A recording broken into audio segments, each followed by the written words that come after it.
these truths to be self-evident that all men are created equal, that they are endowed by the Creator with certain unalienable rights, that among these are life, liberty, and the pursuit of happiness, that to secure these rights, governments are instituted among men, deriving their just powers from consent of the governed, that whenever any form of government becomes destructive of these ends, it is the right of the people to alter or to abolish it, and to institute new government, laying its foundation on such principles and organizing its powers in such form as to them shall seem most likely to affect their safety and happiness. Prudence indeed will dictate that governments long established should not be changed for light and transient causes, and accordingly, all experience has shown that mankind are more disposed to suffer while evils are sufferable than to right themselves by abolishing the forms to which they are accustomed. But when a long train of abuses and usurpations, pursuing invariably the same object, evinces a design to reduce them under absolute despotism, it is their right, it is their duty to throw off such government and to provide new guards for their future security. The world is waking up, and this is the tipping point. Ladies and gentlemen, Scott MCKAY coming to you live from Dallas, Texas. We are back home.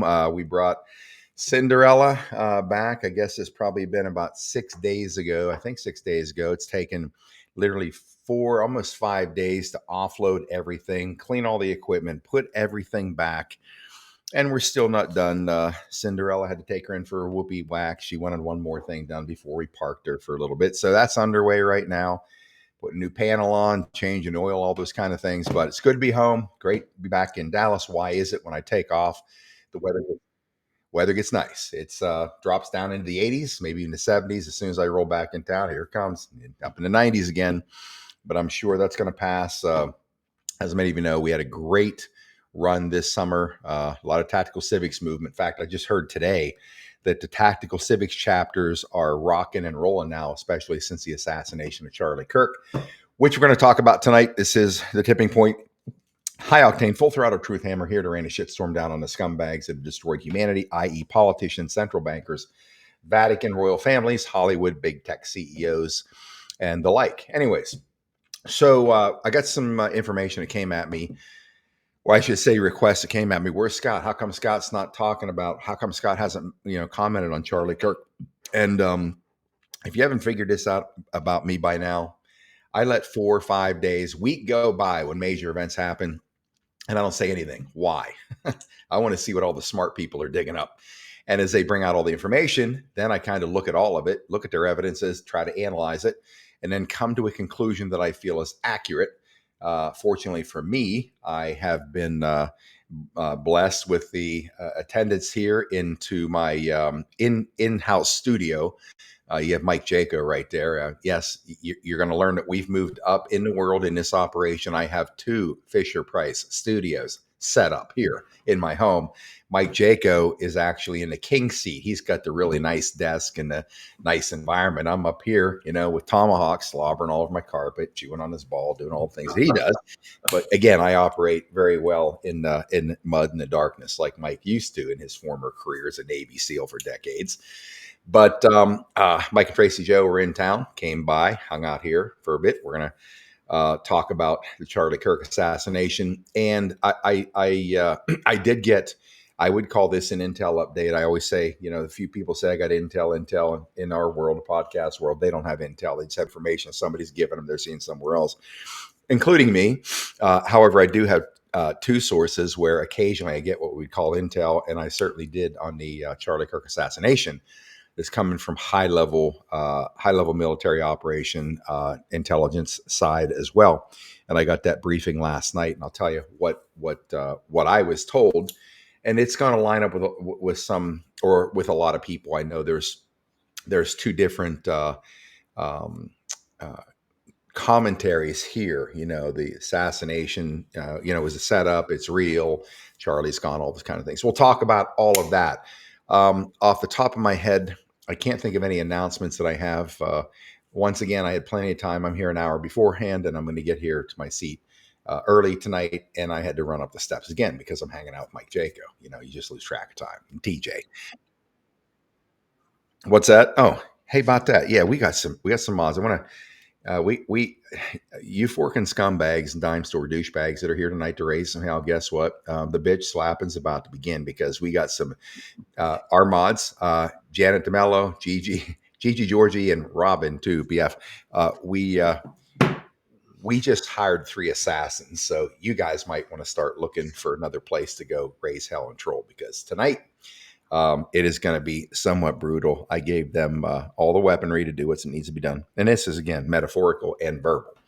So don't anybody flip out. So thanks for watching these dime store douchebags and taking them out as quickly as you can. We'll send them back to where they belong, their basement, diaper pail, wherever they usually come from. And we'll continue on with doing God's good work here on exposing what's happening in the world. So we're going to dive head first right into Charlie's situation.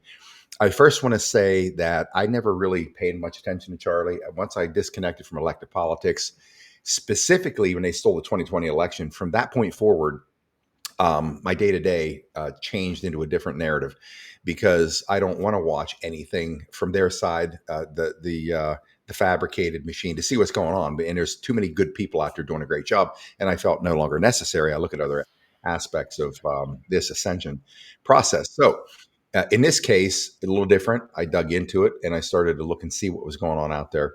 And I got to say, it takes balls to go against the general narrative. It takes balls to make comments before the let's say the pain or the passion has died down from such a tragic incident. But I did hear from other people, Mike Jaco coming out right away, and based on his information, his background, ballistics, all kinds of things that have to do with ammo, weapons, staging, setups, protection, all these things he did either for the SEAL community for 24 years or 10 years CIA contracting. Most people would go right to Mike and say, "What do you think?" While all of us are in this state of shock and horror and anger and whatever's going on, it takes a different kind of mind to sit back calmly and not get emotional and start looking at the facts as they are. So I'll tell you what my conclusions are, but I want to ask Mike, talk to Mike about what it was right out of the gate. Now, Mike's narrative has been his belief, and the information he's looked at painfully for days shows that this was another false flag, a white hat, a good one. And and you could ask why or what. Again, there's a lot of unanswered questions that'll be unanswered for a while, given motivations. If this is true, that this was a white hat false flag operation, some will dig their heels in and say, "No, this is real. He's dead." Again, I have different information, and the reason that I say nothing for a week or so, I want to see how the whole thing rolls. Look at all the evidences people draw up or create, present, and I look at all of it, and then I give my best, my best analysis on what I think actually really happened here. But Mike, so we saw this horrible thing unfold. Um, I want to send out my best to Charlie Kirk and his family. I want to say one thing about before that, Charlie Kirk. I didn't pay attention to I didn't pay attention to the normal track of elective politics or anything, virtually the world that Charlie lived in. Now, I was supposed to meet Charlie on the 29th of October because we're going to be sharing the same stage in Santa Barbara. We were going to RFK and Judy Mikovits and a few other people, but I didn't get that chance to meet him. But I'm glad that I got a chance to look into Charlie. I know I've seen him speak moments. I never paid much attention, but I will say when I started to see all the videos pop up of Charlie speaking to different audiences, what an intellectual powerhouse! What an incredible guy! A talented man beyond what I even imagined. And just the little bits that I've gotten of Charlie's life, his career, the balls that he had to walk away from college and start a revolution against this insanity. I don't know what else to say except he's become one of my heroes for sure. And God love his kids and his family. I do have good graces for them that are certainly don't leave me feeling like there's a gap or a void in my soul because of the graces that are bestowed upon them right now. We'll talk about that in a minute. But Mike, here we are. This horrible thing unfolds and you go look like everybody else. And what was a process psychologically you're going through? Because I'm sure you were like all of us. Oh my God, this is horrific. And then you start looking at these things. What emerges that makes you draw a conclusion after days of looking at everything that this was a setup? Obviously, the setup would be for the good guys, because the other guys are going to kill them. Period, no matter what. Mhm. What got your attention, made you say stop the press? Yeah. So initially, when I saw it, I was just before I went live on another show. So I saw him reeling back from what you could tell was a rifle shot. So you have it trained ear. We've been around weapons, and so I was like, it's a rifle, and looks like he got shot in the side of the neck, and he went back away from that round that hit him. So went on the show, and people were commenting. Said Charlie Kirk had passed, and I was surprised by that because I was like, wow, that was pretty quick. They were already calling it. Some people were saying that he was recovering. Glenn Beck came on and said they're looking for transfusions. Looks like he's recovering. I was like, okay. And then we had people saying he had died. So there's like this conflict going on. I'm hearing that. I'm like, okay, I'm going to definitely look at this real hard.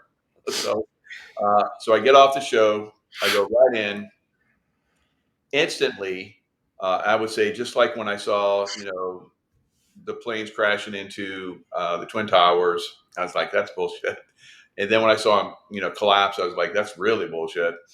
And I said the same thing when I saw Charlie Kirk, where the shot went in. I was like, that's fake blood. Uh, Real blood is very bright red. It spews. It Spurts. blasts everywhere. Uh, Mhm. there's nothing behind, Charlie Kirk.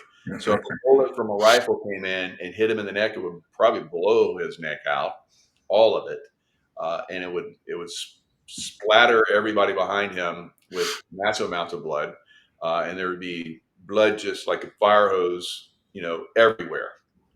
So that didn't happen. So I'm like, okay, it's bullshit. I've done live tissue. I've worked on pigs that were shot and stabbed and all kind of stuff, kept them alive. My pig, out of 20 pigs and five to six guys working on pigs, my pig survived.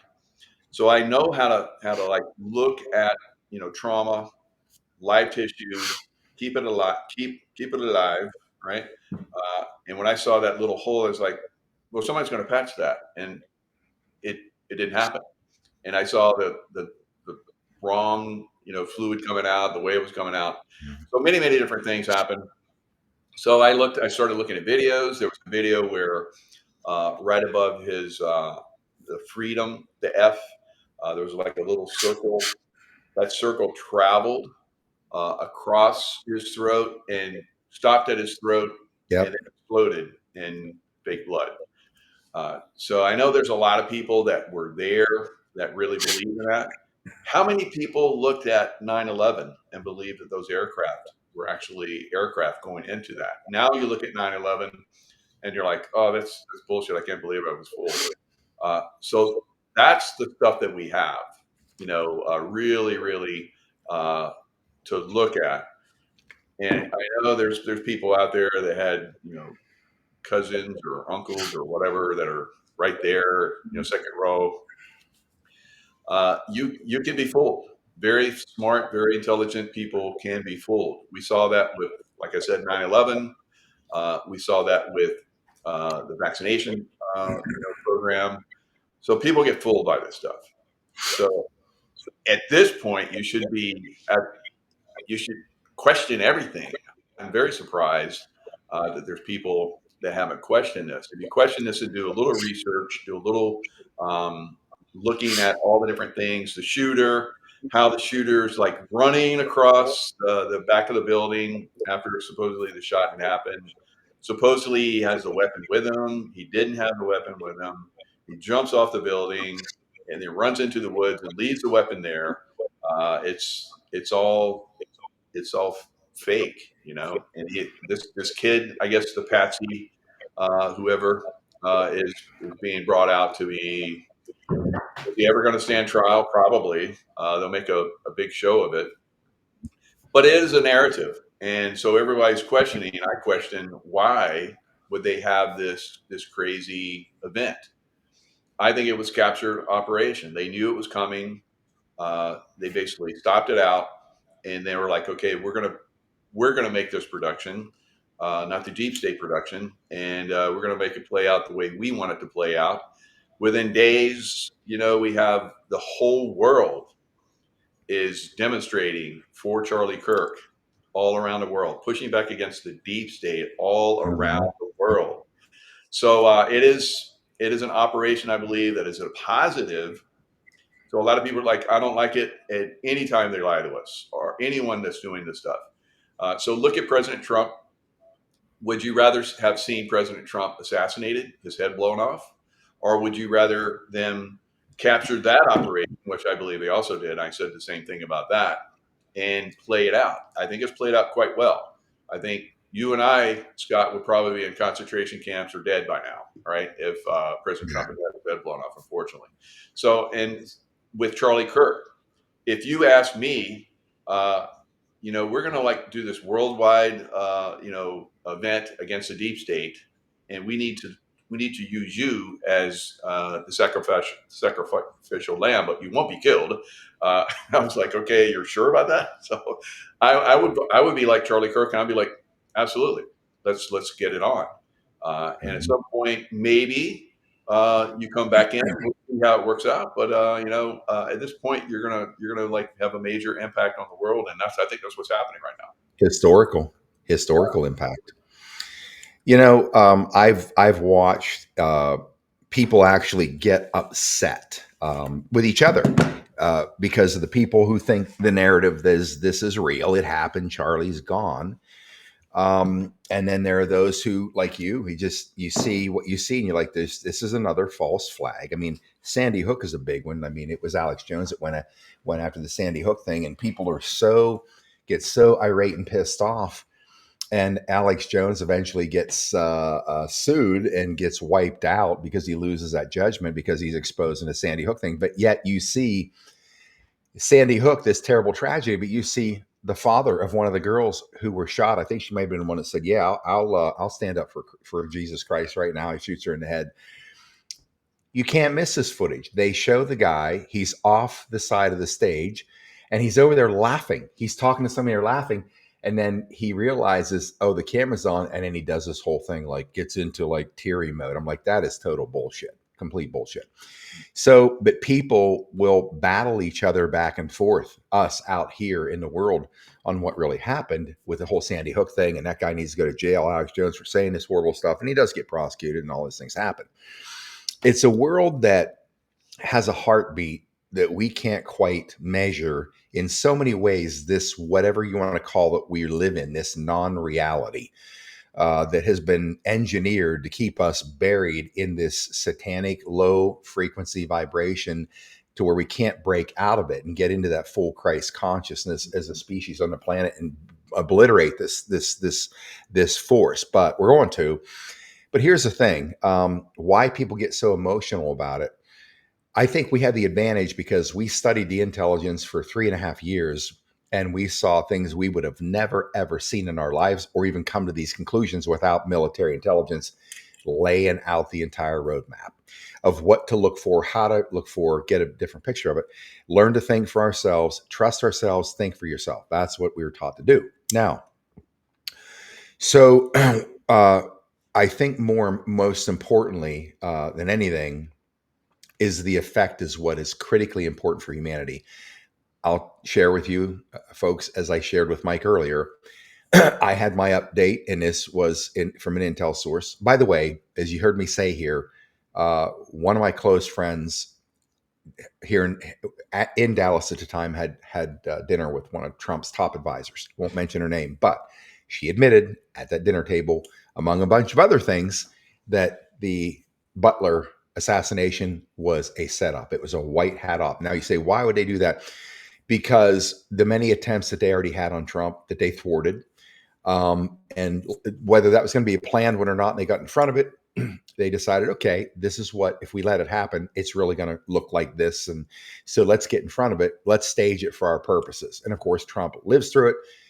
It has a global impact, truly. So, good or bad, right or wrong, I don't think that's for us to be able to, make that decision now. But with this situation, with the contact that I have that gets information from an extremely high level military intelligence, and he comes from Mike's background, a long-term SEAL, brought back as somewhat of a contractor on off the books work when Trump first came to power. Asked him to come back and do different things, lead certain, off the books ops, things like that. And of course, for whatever reason, I'm one of the two people that gets information through one person from this man. Now I think I'm just one. But when we talked the other night, he sent me a number of things, and I'm reading these. I'm like, I got to get on the phone with my guy, and he told me that the information he got from this source, this contact, this intelligence, is that this was a white hat operation.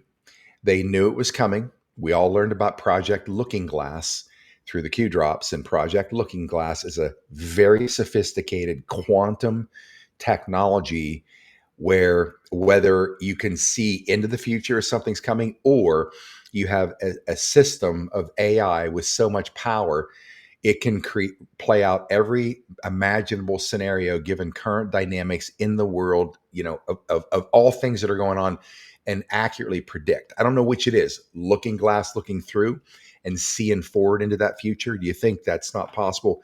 You were created by a magnificent power you call God, and anybody that says shit's impossible always makes me think you're not much of a believer. You talk about God all the time, but that could never happen.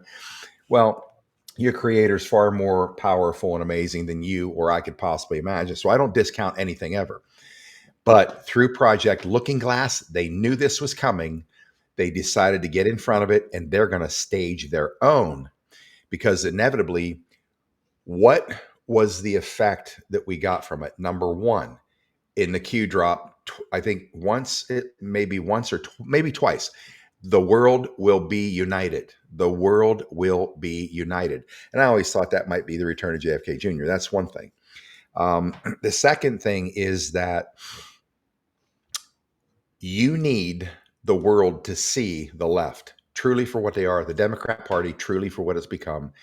And I have not yet in this entire movement, Mike, seen this unifying field of energy, a quantum tethering worldwide, the absolute blowback on the left, on the ideology of left, of their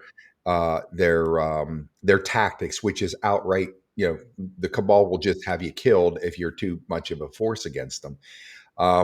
There's a revolt going on. There's a revolt. I mean, a revolt going on, so much so that any of these idiots that came out on social media that are celebrating or laughing about Charlie Kirk's death are being fired by companies all across the nation.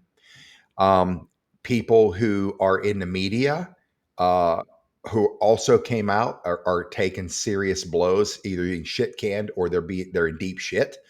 So, but when you look and see millions of people in foreign countries coming out, I mean, imagine if you or Charlie, part of a white hat op, and you're off to the side seeing the results of this. I'm telling you, to watch this thing unfold, you have to ask the question, what is most important here? What is most important here is the Great Awakening. Waken these people up to see the gravity of the evil on the left and the cabal, which operates on both sides. But this neoliberal fascism that's creating purple and pink-haired lunatics on campuses that are completely dead from the eyes back. And now they are front and center in front of the world. This is how they are. BLM, Antifa, these kind of people. It's creating, in my opinion, this unifying moment where we are getting, as a human species, we have had enough. And I think what's more important here is, would you rather have Charlie Kirk be alive and get the results the world needs to wake everybody up to bring this thing down? Or would you prefer that it was actually true and he's dead and it was horrific? Which would you prefer? It's pretty simple. How about if we run a game on them where Charlie lives and they are destroyed because we play acted out what was truly going to happen, but we kept Charlie, but we showed the world what was going to happen and let it go from there. Right, Mike? That's kind of how I see it.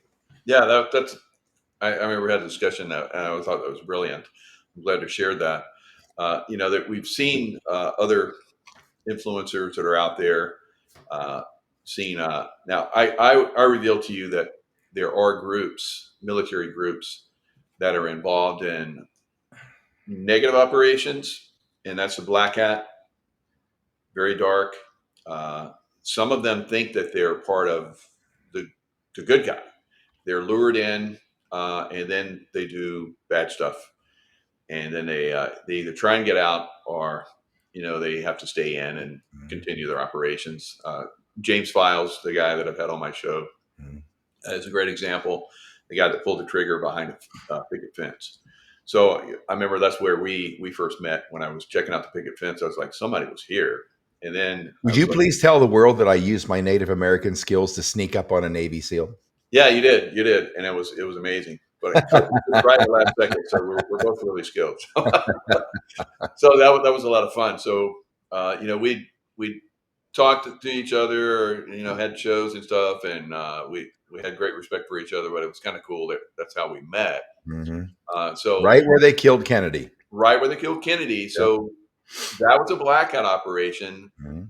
This is a white hat operation. So they're both filled with deception. Uh, Mhm. Now, again, like you were describing, which would you rather have? You like to have the real death, or would you like to have the white hats come in and play this out and play this? I know, obviously, everyone would be like, well, not everyone, but most of us would be like, well, we don't even want this at all. We're not there yet. All right. Mhm. We've had like I said, 9/11, we have JFK, we had JFK further back. We've had, Fukushima, that was, they tried to hide that. I was like, that thing blew up and everybody's like, you're Mhm. stupid. I'm like, and then, everybody found out it blew up. Mhm. And I said, COVID, you can't do the shot. Otherwise, it's gonna poison you. And 80% of Americans got, and Europeans got the shot. So we know that we can be fooled. And if the deep state, the black hats get the option, they're going to fool us in a direction that's not good. Now the white hats have to play the game, unfortunately. And I've seen like other influencers and high level people, because you're gonna be like, I know a lot of people are gonna be like, well, so and so said this and this. It's okay. We still love all those guys We that need it. We yeah, need it. Right, Mike? We yeah, need that to a certain narrative. extent, yeah. Most people aren't ready for this. Yeah, we need it. I'm glad you brought that up Yeah.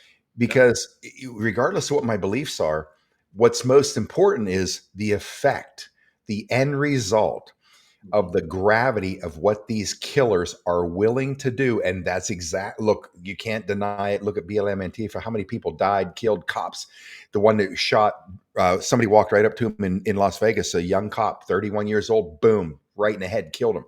This is who they are. This is a way for them, again, to show what was planned, what was going to come. They got in front of it Mhm.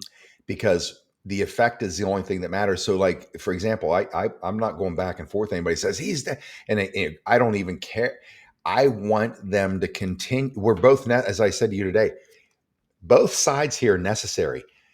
Those people who have this true belief that he is actually, and you and I know somebody who's pretty big and credible in our movement that says no, he's gone.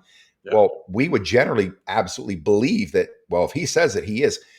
We don't, because some things have to be said once again. Misinformation is real. Misinformation is necessary. It's in the intelligence they showed us. Yeah. And you got to tie those things together to understand how this chess game is working. So I want those people who believe that it was true and happened.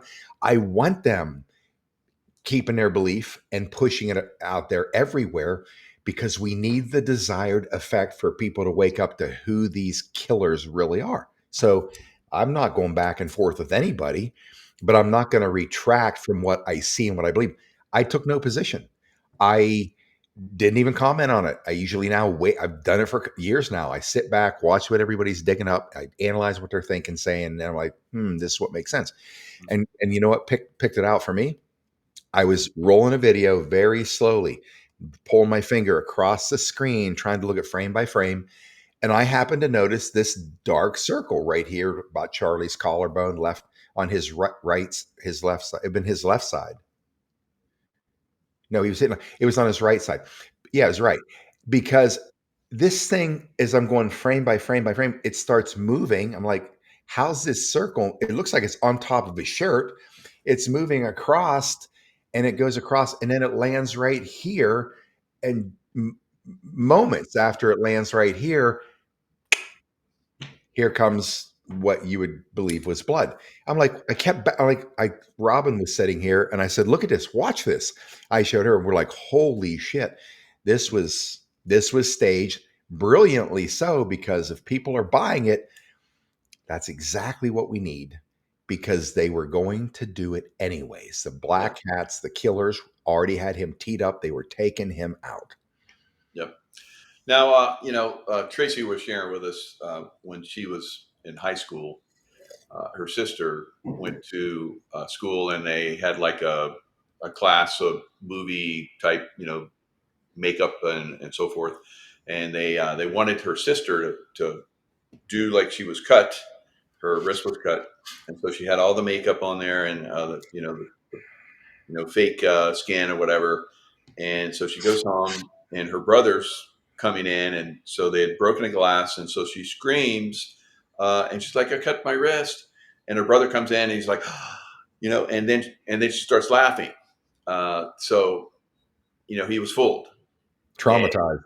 traumatized a little bit, probably, unfortunately, probably not too happy about it still, but and a lot of people that got traumatized by Charlie Kirk are probably not too happy about that too, and they don't want to admit that at any point, probably for a while at least, that they were fooled. And that's the way we see with a lot of these events. People are traumatized, MK Ultra type, and they stick to the narrative. They heard the shot. They saw the blood spurt. They saw the acting, and it's like it's real. I saw it. I was there, and so that's what we saw with a lot of these. That's what we're seeing with a lot of these events, unfortunately. And so it kind of sticks for a lot of people. It's like, well, they were there. They know. No, they were fooled. All right. So it's tough, because you and I are going to get a lot of heat for this, but it's tough to be someone that shares the truth and destroys false narratives. It's frustrating, but eventually, people start to wake up, and we don't get accolades. I never get accolades for like being And the you're first right. to talk about it. It's like Mike was right. Mike was right. Yay, Mike! Yeah, I never get that. Never. And I don't want that. I really don't. Uh, so I just want people to be, to see the truth and to awaken to it. The faster that we get more people awakening to this, I think the better it's going to be going forward. It doesn't have to have everybody. No, we didn't have to have everybody join us in the Revolutionary War. We had like half the country that was still for the Brits, and actually some of them fought for the Brits. A lot of people don't know that. There was just a small percentage of uh, terrorists. The British called the Patriots terrorists. So now the terrorists are basically the deep state, and the deep state is very well ingrained. We're probably going to see massive numbers of these people go crazy. You and I have been talking about this for years. No civil war, but it will seem like it probably at some point. So again, the more people that we can wake up. Now, I've heard from a lot of people that a lot of people have gone to God and Jesus and so forth. I'm like, that's good, right? So there's going to Right. be good that comes out of this, and there will be a lot of people that awaken from this, and we'll see demonstrations in the right direction on this, and we've already started to see them across the world. But eventually, The deep state and their minions it's total evil. And what do we want in our country? We want to allow these evil minions to run our country, or do we want to, like, clean our country up? Now, we've talked about this. This is going to be a difficult cleanup job, right? Because a lot of these people can never, ever see the light of day again, right? They're the ones that try to throw us in prison. Now we got to, like, turn the tide on them. So a lot of these people are going to have to go to prison or something else. Yeah, no, you're right. What you said earlier, the only reason we're alive is because progress is being made. We would have been, we'd have been taken down a long time ago, not just off of channels, but literally, they didn't build FEMA camps for 3 million people for nothing. And it sure as hell wasn't for them, right? It may very well turn out to be for them, but most important is the effect, that being what leads somebody to, Christ, to discover God, to whatever.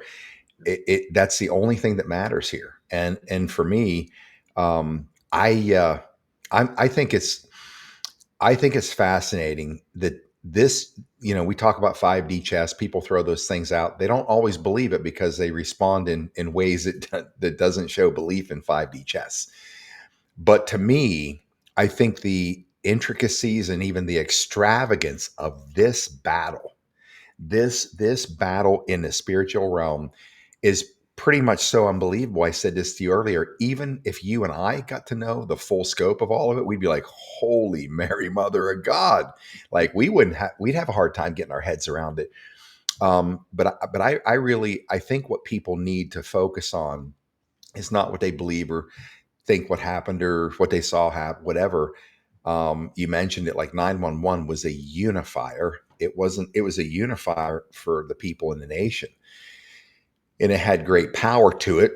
Unfortunately, the motivation was to get us to agree and cheer and chant for the death of people in Afghanistan, or then Iraq, and then becomes Syria, then Yemen, and it just spreads, and Libya, and all the horrors of what the Bush cabal and their clown minions and what they all did, at the behest of the bankers, was literally millions of people being killed, innocents around the world, because of the worst crime family the United States has ever seen, and that's the Bush family, for what they perpetuated on the world. And I say that having worked 2 Bush campaigns. The only thing that matters is, what does this do for humanity? I think it shows Charlie's heroism just to do what he did in leading a revolution and the courage of a movement to stare down this hostile, satanic realm that's been injected into the universities and comes through the kids, and take them on and let them, enough of them, see his logic, common sense, and how he backs everybody into a corner with their own bullshit. And then they become defenseless. And then they do what? Call names or act out like children. I think nothing minimizes what he did, regardless of the truth of how this actually rolled out, and what it reveals. I know I can, in my own way, have somebody on here in days that truly believe that Charlie is this was real and he's gone. Yeah. I can take those emotions on with this person, because I can think of the reality of this really did happen. It was going to, and what that would feel like if it really was that Charlie truly was gone. I mean, it's a heartbreaker. When I saw the wife and the kids, I mean, I'm literally fighting back tears. So that's not hard for me. I just think about the price that he paid. Now, here's one thing that I will throw in there I forgot, and I'm going to turn it back over to you. My source told me, I asked about Valhalla, and he said, from this guy, where the intel comes from, Valhalla is obviously a warrior, mythical, I don't know otherwise, but also is a certain place where they send people in witness protection who want to keep a normal life, keep everything about them. They're not cover names, they're not whatever. And I don't know where it is. Somebody said it was like in Germany somewhere. But all these people who do not want new identities and protective covers, they're protected, but it's kind of like Atlas Shrugged, where Yeah. John Galt is pulling the most powerful producers in the world out of the realm of socialism, and they have their own haven that they live in where they're honorably living and bartering and all those things. And I see that Valhalla would be the same thing, where they're simply removed and put into a place where everybody who wants to be in that realm, that's where they are, with their same faces and same everything. They just have a different life. Obviously, they're not out there in the world doing what they're doing. You talk about a sacrifice, like your identity, all of, you're just like the world no longer, the world thinks you're gone, all the relationships, everything all is gone. But you talk about heroic, in my opinion, that is. And I just wonder if Charlie was an operation from the beginning when he dropped out of college. Mhm. And this is just speculation. No, I'm not saying I know anything at all. I just thought, wonder when this really started. Did they come to him and say, hey, they're going to take you out? Did they say they know a certain year? Did they see Looking Glass in the last couple months? Or in Looking Glass, did they see, when did he drop out of school? Like 2019 or something like that, out of college, or I forget when, but did it happen then because of that and become this big force? Who knows? Yeah. Uh, I don't know. I look at all possibilities. I think it's more surreal than we can imagine. Yeah, and it's interesting because the Trump family basically used Charlie Kirk's father. Uh, he's an architect, I guess, and he did some building for them, and so it's not anything new. So Charlie Kirk has been part of the family for a long time, Mhm. so it wouldn't be out of the ordinary for them to start to groom him for these positions. It would be out of the ordinary for President Trump, to have been groomed for his position. And especially if you have, like you're talking about, the Looking Glass technology, Mhm. to look into those times, forward looking, and so forth. So yeah, I think he was groomed for this position. Is he in the background with the cues and the white hats and so forth? I think so. So he's back there. You look at the funeral or the coffin recently. Now I can tell you from my son passed away at 31 not too long ago, and it tore me apart. Uh, I It was tough for me to did shows after a few days, but I was like teary eyed in my shows. His wife just came on recently, and so I can't imagine, anyone coming in and saying, doing a speech like she did. She had a little bit of, in her voice, but I couldn't have done it. All right. If my wife or someone very, very close to me, like my son, passed, I can tell you, you're torn apart. Mhm. So she's in a coffin, and she has like these crazy looking rings on. Did you see that? I got And on those rings is go. One says G go. and the other one is zero or O. And so she's got her hands on what look like mannequin hands. They don't look normal. They don't look No. natural. And I think that's part of the reveal for everybody. I think that his blood spurting was part of the reveal for everybody. I think the coffin scene was a reveal for everybody. Uh, there's even some people that are like, doing facial matches for Charlie and for her, and you know, doubles. Now, we also talked about. I said that there is a white hat group, and this group is substantial. I've heard as many as 60,000, and they use a lot of masks. All right, so uh, if that is really the case, you have that many people that are involved in the Q movement and taking down stuff. That's pretty substantial. Now, it's not substantial when you look at the millions of people in each one of these cities that's going to revolt, right? So there's probably been some, like with ICE and probably some of these undercover types that have been going in these cities and taking out a lot of the deep state actors, right? The really bad people. They know who they are, and they've been taking some of these people out. But it won't be. It's not going to be enough. There will be trauma that's going to come, you know, moving forward. So the sooner we get to that point, we understand that the more people can prepare for these events. And I know there's a lot of people still out there are working this little magical moment that we just had with Charlie Kirk. They're going to continue to push that, probably push back on us that are trying to wake people up. That's part of the messaging that needs to go on. They need to keep some people, I guess, out of the loop. You and I talk about, we're all about truth. We're done. We don't want to play the game where we have to keep people dumbed down. Mm-hmm. I want everybody to know the truth, and we are trying to share that truth right now with everybody. So you can do your own research, you can do your own critical thinking, and you're probably going to come up with the same conclusion that we have.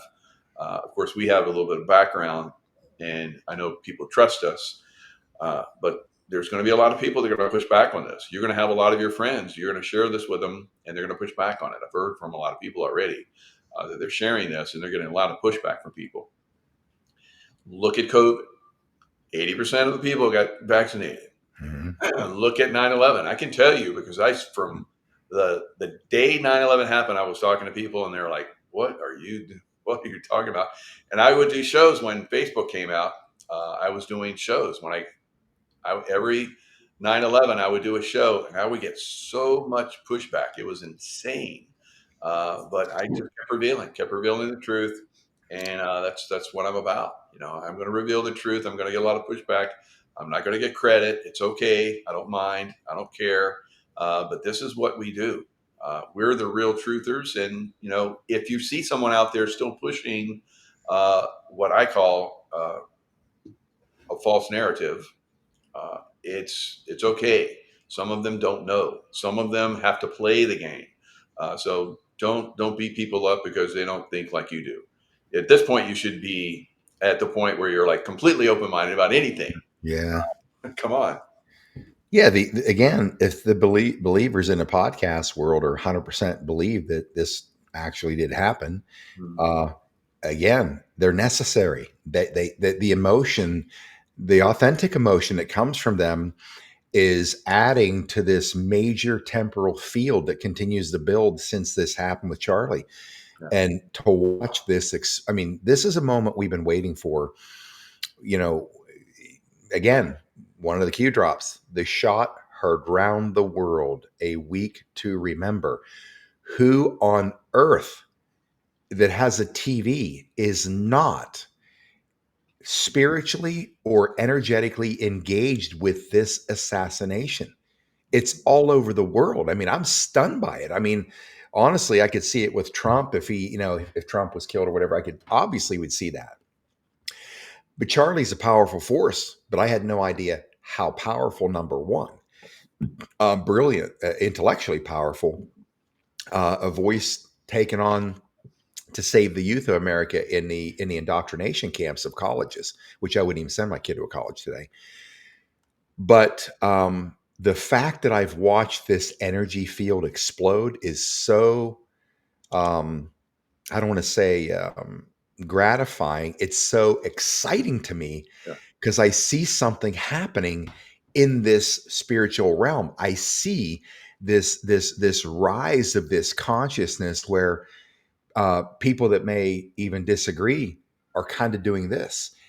One of the first ones I saw, this guy said, I voted Democrat all my life. And goes through a number of things. I didn't vote for Trump, blah, blah, blah. But today, I just changed to the Republican Party. Yeah. That is a Grand Canyon leap for somebody that saw this. And even though what you and I believe doesn't matter, they were going to do it for real, the bad guys. We got the effect and didn't lose Charlie from our point of view. And it's a beautiful thing. It is a beautiful thing to watch. I mean, I'm in tears watching millions of people, all the videos popping up, TikTok, Instagram. I'm like, oh my God, this is what we've been waiting for. So folks, it's important to focus on that, not who believes what here. You're missing the most important moment, in my opinion, of the Great Awakening right now if you're getting into this, because it's stupid. It's what you're falling into the satanic realm. You're walking right into their playbook, which is what they've capped. They've done it your whole life. How about this time say, what doesn't matter how this unfolded, what matters is there is a great awakening that just even exploded to a greater degree from all of this. That's what I think is most important. Yeah, and so you look at why they did that, or why the Black Hats would have done this event. It was to turn us against each other. So they keep trying to do the race war, keep doing that stuff. It doesn't work. That's a good thing, but this has some effect on people. It has been, there's been some negative stuff that's come out of that. Now, if you look at um, the turning against, Democrat against Republican, whatever, that really hasn't worked throughout time either. But that was their intention, to start this war against the conservatives and the leftists. I don't think the leftists are going to continue. I think they're going to become more middle of the road. And being a conservative, I don't really think I'm like a right winger. I think I'm just a middle of the road type person. So these monikers or names or whatever don't really fit.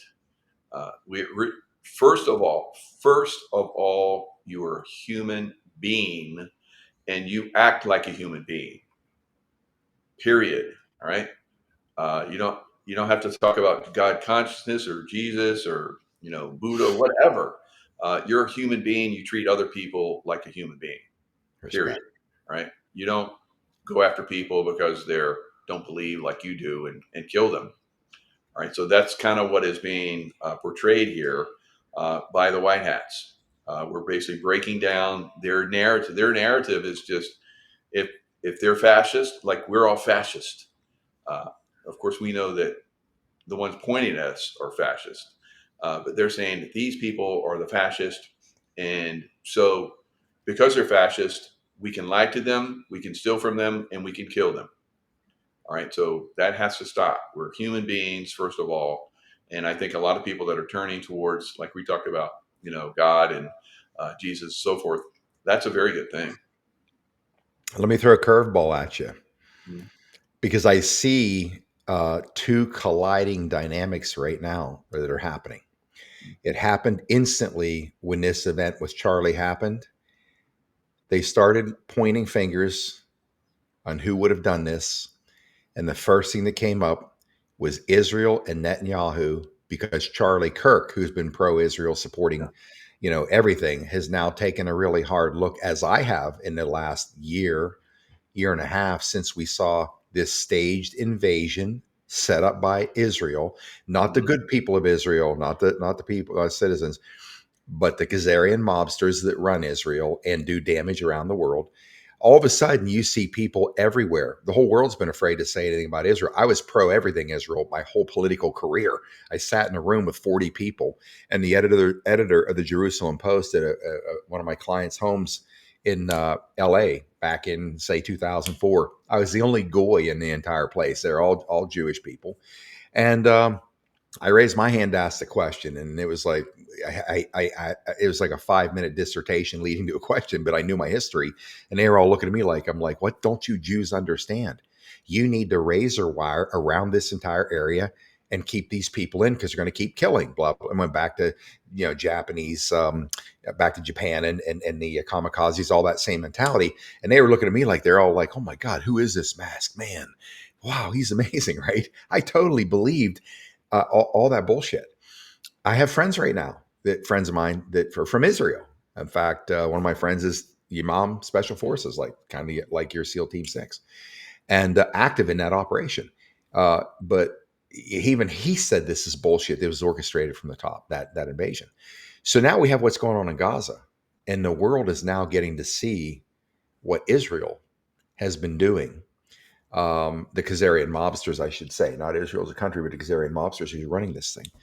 And now you see the world in many places turning against Israel's actions, not the people, not the land, but the mobsters that run it. And now you have a collision of Charlie Kirk and the accusation that Benjamin Netanyahu orchestrated this because Charlie Kirk, for 3 weeks, has been speaking out against Israel. And he has a massive voice, massive influence. Um, were they the ones who were going to take Charlie out before it was intercepted by Looking Glass and the White Hats stage their operation? That's my question. What do you think? Yeah, I think they were, and that's I think that's starting to come out as well. Now they've done the Netanyahu's paralleled October 7th with 9/11 quite often.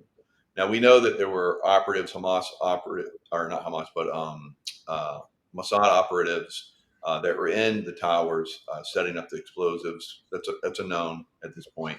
Not everybody talks about it, but they were dancing. The dancing, Israelis Mm-hmm. that they were seen doing that, and I guess they were stopped by a sheriff before they were taking their van to like blow up one of the tunnels, and they were stopped out, and then they were put in prison for I think a few weeks, and then they were released. All right, so we know that these Mossad types are part of operations here in the United States. It sounds like there was possible Mossad aircraft that came in. Now, when we say Mossad and we talk about Israelis, the same thing. We're talking about a Gazarian mafia. We're not talking about Jews in general. We're talking about a very corrupt organization that goes all the way back into Ukraine in ancient times, Russian. But Kazar. you have talked very well about this, and you've gotten a lot of blowback about speaking that truth. So hats off to you. But these are things that many of us know. We can speak openly about it on this program, but there are some places where if we talk this, then that group will come after us and play it off like we're Jew haters, and that's BS. We're not. We're against the evil side, the people that are trying to do the New World Order type, the deep state, the black hats. They're part of that group. So Netanyahu would not be in office right now if he didn't have this war, this October 7th war. And unfortunately, Charlie Kirk in the beginning stages was very protective of the Israeli cause. And then he started to see over time that, Mm-hmm. yes, there were some problems there. So I guess he was actually going to talk. He was going to fly over and literally talk one on one with Benjamin Netanyahu, like a week and a half from, probably a week by now, from the day that he was attempted to be assassinated, whatever. So that Mossad, that evil side of that side of you know the Israeli Khazarian mafia side is being exposed. There's been Q posts that Israel will be safe at last, and I don't know how that's going to work out, but maybe they are. Maybe they continue to do their evil and expose themselves. Uh, Now, another thing they've actually found out is funding. The funding for this was from Democrats. So they're tracing it back to New York. What's the one guy that's running for mayor of New York? Mamdani, Memdani. also Acacia Cortez. So both of them are part of this one funding group that was. They found that this one shooter, if he was a shooter or if he was hijacked, I think he was hijacked. Uh, he was funded, and there's all these stories are coming out about that now. So there's a lot of things going to be exposed about this. Now, again, like we talked about, you can expose Democrats for being part of this evil, but are we going to wake all the Democrats up? No, no. We'll wake some of them up, and it sounds like some of them are being awakened. But as more and more of this information comes out, this Mossad conspiracy, probably CIA involvement, because I can tell you, having been in the CIA, there are elements within the CIA that are very bad, and many of us would see that, but we had no way of talking about that or exposing that. And one of the reasons why I no longer work for the CIA is because I started to reveal some of this stuff uh, inadvertently on Facebook, and then my whole life changed and crashed, uh, and then I fortunately was able to work my way back after many attempts on my life and so forth. So here we are talking about this incredible evil. Uh, there's been a lot of people that have exposed this and have died trying. Was Charlie Kirk in the throes of being, killed for on the path of exposing? Yeah, probably. And they hijacked it and stopped it. So yeah, good question. That's my response to that. Yeah, I think that the truth on that is yet to be seen by any of us. I said I most people are tap dancing or tiptoeing around the Israeli issue, which again I never, man, I was I think I was a member of CFR for maybe a year or something. You just buy a membership, and I didn't really understand what CFR was. Who would know that? Council on Foreign Relations. We now know, but I'd go to these events and listen to Milton Friedman or Casper Weinberger or heck Netanyahu, who was literally, uh, you know 12 feet from me when he was there speaking, and I was like in awe, this guy. And I forgot the point I was going to make about that, but the whole world's been crafted this Yeah. way, and the fact that That here the we are. CFR is really part of the deep state. Of course, they're part of it. I was part of the deep state once, I guess. Huh? I joined a membership. They I, took my I mean, money. I probably carried out a lot of operations that were, deep state related. Hmm. We just didn't know. But Yeah. again, here we are. We're in that time, and reveals are happening everywhere because some people have the balls to do it. And I think that's the one thing that humanity needs to understand, that Americans need to understand. If you step forward with courage and you're not worried about, oh my God, what if this happens, or what if that happens, or maybe they kill me, and I know this sounds callous, but it just reminds me of Platoon when Red's begging Sarge, please let me get on the bird out of here. He goes like, I just have a bad feeling about this, Sarge. He goes, everybody's going to die sometime, Red. I thought, I know, right? everybody's got to die sometime. And it's kind of like that country song. Everybody wants to go to heaven, but nobody wants to die. Right. And you Right. stop and think about that. Like, okay, if you're such a believer and you want to go sit on the right hand of God or meet Christ, why are you everybody's scared to death? Oh my God, I'm going to die.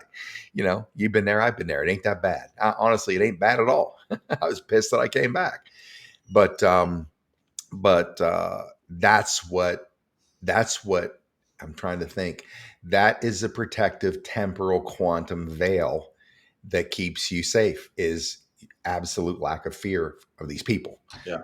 and what may happen, because that is their ace in the hole. Fear, fear, fear, fear, fear. The greatest weapon to keep us in line is fear. When nobody has any fear, it all crumbles. But and I, of course, our next guest, I certainly want to highlight as being one of those people. I've never spoken to Dr. Kirk Moore. He's here.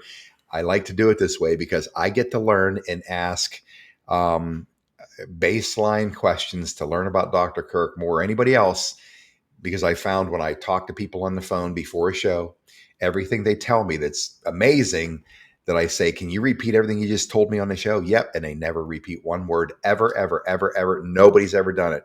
But you don't understand. I'm like, nope, I'm telling you, I ain't taking the risk, because their brain says, well, he already knows that, so I don't need to repeat that. Right. It's got to be a difficult thing when you're talking to an audience. But so of what it takes to bring this whole thing down, folks, is courage, and damned be the circumstances. And Dr. Kirk Moore, what I've learned about you, you got to have balls as big as church bells to do what you did when they're handing out the kill shot. And you, as a doctor, know that this thing is a bioweapon that kills people. You were injecting people with their vaccine. It was a fake. Yet another staged operation, another one, where all these people think they're getting a vaccine and being safe. You're saving them from actually going, being part of the firewood stacked around the world from this vaccine, and you're giving them saline or something like that. Do I have that right? Yeah. Hi, Scott. Michael, How good are to you, see sir? you. Yeah, I found out pretty quickly that, or I felt pretty quickly that this was just all completely staged, and I mean, it took me. Well, I mean, I didn't do. I was treating people for COVID all through 2020, taking care of them, and I wasn't really going to do much until they mandated it. And then when they started mandating it, making sure that everybody had it, then at that point, I said, you know what, I've got to do something. I got to step in here. I got to help out my family. I got to help out my friends. I got to help out my staff. and it just mushroomed from there. It's crazy how busy we got. So I want to jump backwards for a minute because I want my audience who hasn't seen you to learn about you, and I want to learn too. So, where are you from? What took you into the medical field? What was your medical career like up until this point where you became the great disruptor? And they tried to put you in prison since then, but unsuccessfully. Well, I live in Utah. I'm 60 years old. I grew up actually in Italy. My dad was a career Air Force test pilot, um, and Hmm. and so I had a lot of experience, from the standpoint of military. Um, and then when my dad retired, he got a job working for an aircraft company there, an Italian aircraft company, and we traveled all over the world. And it was an experience that as a kid I hated, but as an adult I grew to really respect what those experiences were, and how much how much kind of how much of an outlook it gave me.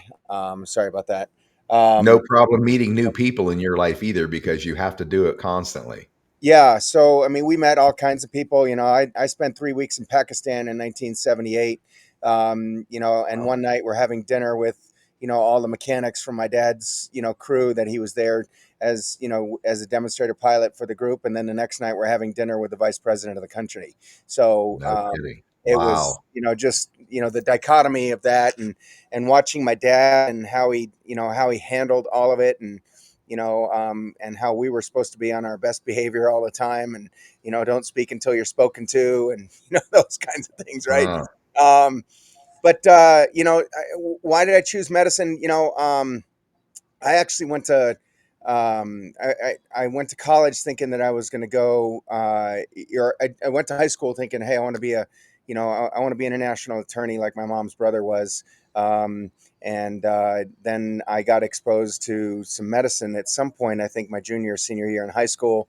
I got a job working for a plastic surgeon in Jacksonville, Florida, and the rest is history. hmm. So I graduated from high school. I went on to college, did 2 years of graduate school in Philly because my grades weren't as good as they should have been in college. So I had some remedial work to do. Um, Coors or Bud Light? What was the reason? Actually, I think back then I would think it was the 3.99 12 packs from Tuborg. Oh Um, yeah. so um, We get a case of old Milwaukee for like four 99 or something like that. right. And Anyway, so it was it's quite an experience. And then I kind of found I just really did well in medical school, graduated top 10% of my class. Have the distinction of being an AOA member, which is the Alpha Omega Alpha Honor Medical Society. So I really Mm. did. I turned things around. I'm a smart guy. I can figure stuff out.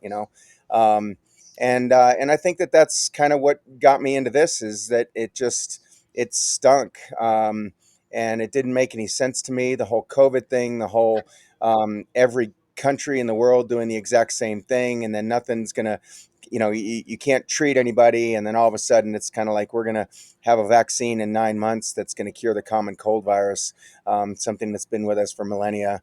All that just didn't sit well for me. But like I said, um, I wasn't, I, I've been on the sidelines with vaccines since 1989, just telling people, hey, I don't think it's a good idea. My kids aren't vaccinated. Wonderful. I just thought, hey, I'm just going to mind my own business. I'm not going to give vaccines. Anybody who asks me, I'll tell them, not to do it. But then when they started mandating it, and my daughter was going to need it to go to college, and then, kids were thinking about, high school kids were thinking about, they were going to need it to go back to high school, or you're going to have to wear a mask, and then people, in order to keep their job, people to go see family that were in hospitals, nursing homes. And then, the real stickler to me was, kind of from a medical perspective, was transplant patients. You can't have a kidney transplant, or we're not going to save your life until you get this vaccine. Yep. And I couldn't believe that. And so I had to step in, and that's what I did. And we've seen that. I can't remember who we recently had. That is, it might be a kidney or liver transplant, and he's in a hospital, and they got one, but they're not giving it to him until he takes the kill shot. If he dies, the people in the administration at hospital need to be prosecuted with murder. If I don't know where this guy is today, but I was just thinking of the gravity of the suffering or the lost opportunities. I remember at the time, Penn State, obviously, I got friends in Utah, and they're big wrestling fans, and Penn State is a perennial powerhouse. I think they've won, I don't know, 11 or 12 national championships in 14 years, and here's these guys that are going for their like a record fourth national title, like an individual title. Vincenzo, I can't think of his last name, but here he is.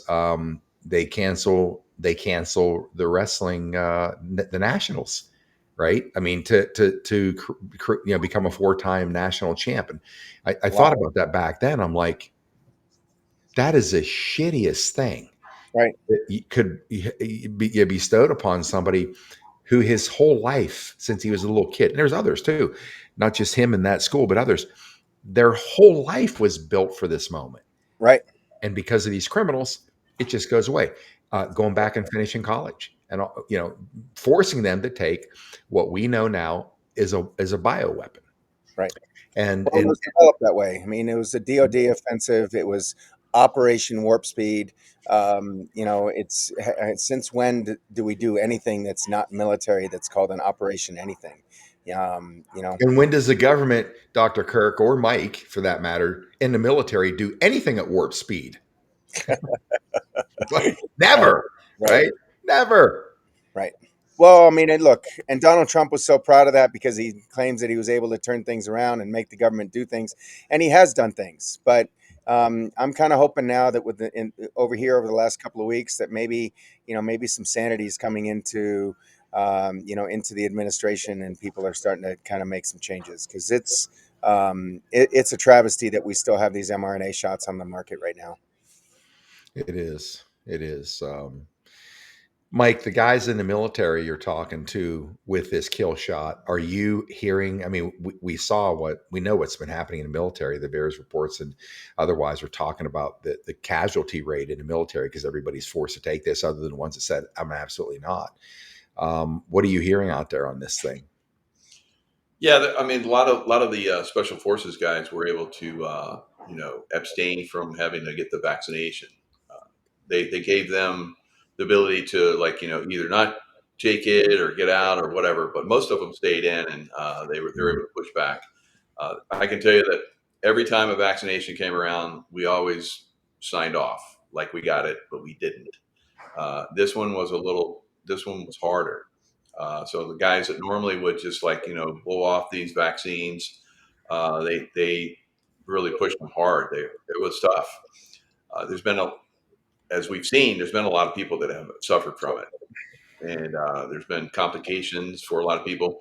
A lot of people have had to get out of the service. It just destroyed, the service, and it's hard to get people. It was hard to get people to come back in because of that. But now that Trump is back in, the recruitment level is like over the top. Now, I've had the honor and the pleasure of interviewing Dr. Kirk, and I can tell you he's like phenomenal. I'm so glad you have him on the show. Now, Dr. Kirk, I'll give you a little question. Since you talked to uh, your show with Tucker Carlson, have you had any more, success with pushing back on the vaccines and so forth? Well, I mean, a lot of people have talked to me and asked to be guests on people's shows, but from the standpoint of doing, much more from an administrative perspective, no. I've had some people reach out to me and I've talked to them. I've actually had a couple of conversations with Joe Latipo, and trying to figure out what it is that we can do to make a difference. Teresa Long has reached out to me. Actually, she reached out to me prior to my case being dismissed as well. And Scott, you were talking about, um, you know, data and information. I mean, she was the one that put out all of that DMAT data back in 2022, I think. and then they kind of pulled it all, and they reformatted it and came back to say that they just basically increased the risk or increased the numbers from 2015 to 2019, so that it didn't show that or the 2015 to 2020, so that the 2021 and 2022 data didn't show that much of an increase in neurologic problems and heart attacks and strokes and and everything else. Look, Michael, I was the same way when I was in the military. I was a doc, and I never gave any vaccines when I was in clinic. No Uh, kidding. so No it kidding. was, I just refused to do it. Flu shots, no. Nobody needs a single shot. It's just it just wasn't part of my narrative. You Wow. know, Thank that's, you. yeah, I mean, you're an incredible guy, Doc, to have that foresight, and probably has saved a lot of lives right there in one way, shape, or form. Um, I think I had an administrative question to ask you a second ago. I saw a rabbit. So today, right now, are you getting? Let's walk back to the potential prosecution or the prosecution on this thing. At what point were you? I know, Mike, you guys probably covered this, so bear with me for a second. What point was it that they finally found out you were given saline shots as a head fake to protect people? How'd they find out, and who approached you, and what did that look like when that happened? Well, I guess after I got indicted in January 23. I had, I don't know, 10 or 11 officers show up. Not guns blazing or anything, but they did show up in force with a search warrant for my phone and my office manager's phone, um, and we found out that we'd been indicted about a week after that, and we had our arraignment on the 26th of January. How'd they find out about you and what you did? How'd they Well, find out? so when we got our discovery, Mhm. it turns out that they found out about a year before that. So in January of 22, there was a lady that came to my clinic and got a vaccine, went back to her job and, said, "Hey, here's my vaccine." And I guess she'd been so adamant that she was never going to get this shot, and they might as well fire her, ahead of time, that when she showed up with a vaccine card, they were super skeptical, and they called the Utah Health Department and they said, "Hey, I think you guys need to look into this clinic here because I think they're doing something wrong." Well, it turns out that during our trial in July, just a couple of months ago, um, we found out that when they heard, and we got testimony of this, when they heard that there was a potential violation of the way we were giving the shots, they were supposed to do one of two things or both. They were supposed to come out and do a site inspection of our clinic, um, and they were supposed to shut us down. Well, they did neither. What they did is they contacted the FBI, and the FBI said, "Okay, well, let's put together a task force, and let's kind of run this guy through the gamut, and let's make an example out of him to show all the other docs out there that if you decide that you're going to push back against illegal government mandates, this is what's going to happen to you." And that's essentially what they did. And then they put us through 2.5 years of torture. Jeez. Our system is not built. Michael, I think you and I talked about this. Our legal system is not built for truth or justice. It's built as a win or lose deal. These prosecutors, they get, notches in their belt. And they get to step up on people when they can have a big win Mhm. against somebody, and a win against a doc who is pushing back against vaccine mandates, which are illegal. There's no law that was ever written. The CDC doesn't have a lawful governmental function, which is what they claim that I was violating. And the only laws that were really being violated were our own privacy laws, our own HIPAA medical privacy laws, where you're not allowed to ask and or you don't have to give up your own personal information. So if you think about that, and a grocery store clerk asking you to show your COVID card is actually against the law. Mhm. The airline, you know agent behind the counter saying, "Hey, I need you to see your COVID card before I can book your ticket or give you your seat assignment or check your luggage in." That's a violation of federal law. Um, and so for them claiming that, and there were no COVID laws passed, none. No law was ever passed that said, "Hey, you have to get this shot, or you are violating, federal laws." All it was just mandates and edicts and dictates and tyrannical measures Tyranny. that were put into place to try to get people to. And I heard you guys talking about her to try to get people to take a shot. It was all based on fear. Okay, that's all it was. It was they were scaring people. They were making, and they scared me initially. First couple of months of 2020, I didn't know what was going on. I'm working, doing my job, but as soon as I shut my office down and had nothing but time to just do my own research and read and study and go back and look at kind of basic microbiology, basic science, and everything else. It took me 24, 48 hours to figure out that this was all nothing but a scam. And then I did everything that I could, and I can continue to do it now, to try to get these mRNA shots off the market, to try to hold people accountable for, the tyranny and the destruction that they've caused to humanity. Yeah, there's so much BS in all this. I was talking, Dr. Brian Artis was over here the other day, and her, the thing about artists is he calls out any bullshit on the spot in your face. He doesn't care. I mean, I know he's like called out Peter McCulloch to his face multiple times in airports. Hey, how come, like cut the bullshit kind of approach. And the same with Malone, Robert Malone, the guy who quote unquote invented the mRNA technology. And in a panel, he's like, "Hey, Dr. Malone, I got a question to ask you. I'm sitting here holding the patent on mRNA, and your name is not even listed on here. How can you possibly be the inventor of the mRNA? Because it says this guy right here and here are the creators of mRNA. I don't get that. Like, that's artists." Yeah, So I know he's Brian. I've met Brian. I've talked to him a few times. So you're absolutely right. He doesn't pull any punches on any of that stuff. he uses sarcasm 99% of the time, the most effective way I've ever seen anybody use it. It's his basic personality. But Yeah. you don't want to be on the receiving end of him. He always just like, you talk to him about something. Yeah, it doesn't have to do it to me because I don't bullshit about anything. But he'll be like, wait a second. So you're saying, and then he'll just dismantle you like an Right. anatomy class. You happen to be the cadaver, pulling you apart. But He's a little more vocal. He's a little bit more animated, but you know who else does that is Aaron Siri.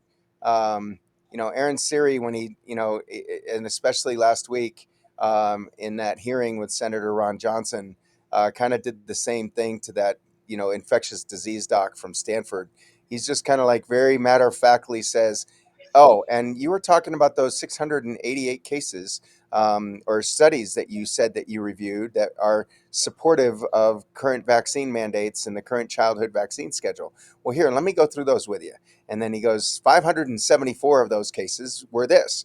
And the other, out of the remaining 91, 76 were this. And out of those 76, and out of the 24 that are left, only 3 of them actually had any kind of randomized arm to it. And of those 3, and he just kind of like one by one, just kind of knocked them down. And the only thing that Jake Scott, Dr. Jake Scott, and I'll never forget that guy's name. Okay, an embarrassment to the medical profession, an embarrassment to Stanford, could say was, "Well, I get it. There's not, I don't know. He's just kind of stammering, and the only thing he could come up with is, "Well, I don't know how you could review all 688 of those cases in the last 10 hours. You didn't get them until 2 a.m." and and Aaron Siri goes, "I just have a crack team, and we have a lot of experience with these kind of tactics," or something to that effect. It was just like, and he got so much pushback from that he had to shut down his X account for a week. He just started. I think he just re-upped it just now. I wrote an article and it's published in my Substack about him. I sent him an email, and so I just made it an open letter to the public, calling him out on all that stuff. all right, what's that asshole's name again? Let's see if we can His crash name that out. is Dr. Scott Atlas. He's a professor at Stanford. Stanford ought to be embarrassed to have that guy teaching medical students. Okay, the guy Doctor, didn't know the guy didn't know what mRNA was. He was convinced that it stayed in the arm.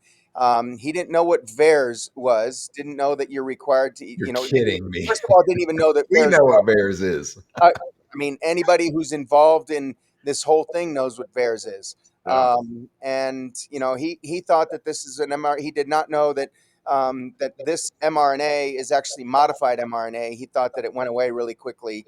Had no clue about it. And then what was the other thing? He had no idea that the lipid nanoparticle that was there was actually developed to cross the blood-brain barrier. And it was, developed back in the 80s to try to get chemotherapy drugs to the brain and to tissues that are typically, kind of hidden from certain biological membranes. The guy was a total idiot.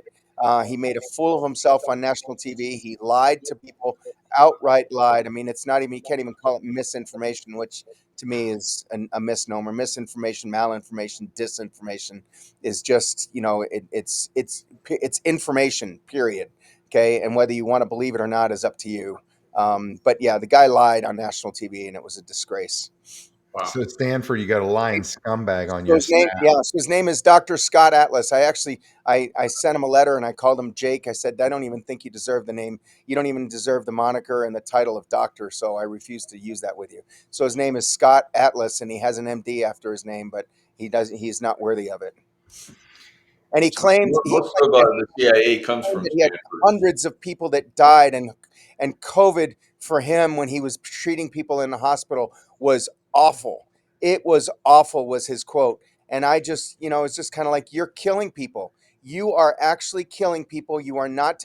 And if you're a doctor and you're treating somebody and it's the same treatment over and over and over and over again, and you're doing that 5 times, 10 times, 20 times, 50 times, and everybody's dying, don't you think that you ought to maybe change something about what it is that you're doing?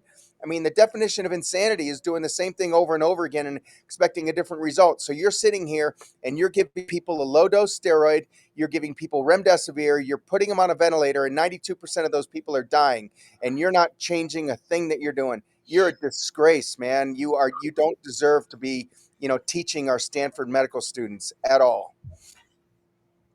Unbelievable. Sorry. That's my most recent soapbox. Apologize. Nah, look, I mean, That's fantastic. you just went Patriot Street Fighter. This is awesome. This is what the world needs, man. These scumbags need to be smoked out, drug out into the light. Certainly, you can't try them in in our kangaroo courts. That's why we've been focusing on building tactical civics around the country to bring these county grand juries back, so we the people can start handling our business like the founders had written in the architecture of the Constitution, because they knew this bullshit would happen. Right. Tyranny is always going to find its way, because the scumbag class on the planet, the criminals, are always going to be drawn to a situation of an uneven playing field where they can manipulate it because they're afraid to compete with we the people. They Right. always need an upper hand. So I'm glad you got any more shit you want to rain down on this scumbag? I'm open. Yeah. Yeah, no, I mean, I could go off on that guy for another half hour. I just think he's a real disgrace to medicine. Um, and for him to have said the things that he did and to whine and complain that he's the victim up there because he had to take care of these hundreds of patients that were dying in front of him and it was so awful. What about the families and what about the people that died? How awful do you think it was for them? And so it's just kind of like, boohoo, dude, go home. And and I saw a post. Sorry, yeah, I'll go off one more thing. He's complaining about the fact that he has to keep his 3-year-old in a mask, and he struggles with his 3-year-old having to actually take his mask off to take a nap while he's in preschool. Um, and I'm just sitting here, dude. Making a 3-year-old wear a mask is child abuse. You should be in jail. And again, and he's whining and complaining about it on his X post in 2021, I think.